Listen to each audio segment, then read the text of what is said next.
తెలంగాణ సంస్కృతిని, భరతనాట్యాన్ని, వివిధ స్త్రీల ఇయ్యాల కూడా లక్ష్మీనరసింహరావు స్వామి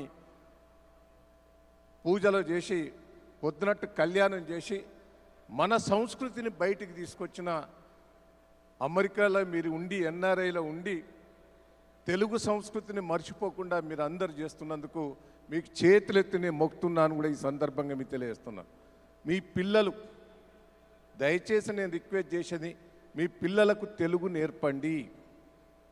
కొద్దిగా తాత మామను, అమ్మమ్మను, నాయనమ్మను రోజు ఫోన్ చేసి పిల్లలను మాట్లాడిస్తున్నారు, చాలా చూశాను నేను, హ్యాపీగా ఫీల్ అవుతున్నా. అది మర్చిపోవద్దు. సంవత్సరానికి ఒక్కసారన్నా మీ ఊర్లకు పోయి మీరు పలకరించే ఏర్పాటు చేయవలసిందిగా నేను మిమ్మల్ని అందరినీ విజ్ఞప్తి చేస్తున్నా. నేను మరొక్కసారి తెలంగాణ తెలుగు సంస్కృతిని ఇక్కడికి తీసుకొచ్చి కార్యక్రమంలో పాల్గొని పెద్ద ఎత్తున విజయవంతం చేసిన మీ అందరికీ నేను ఒకటే రోజు వచ్చి పోదాం అనుకున్నా.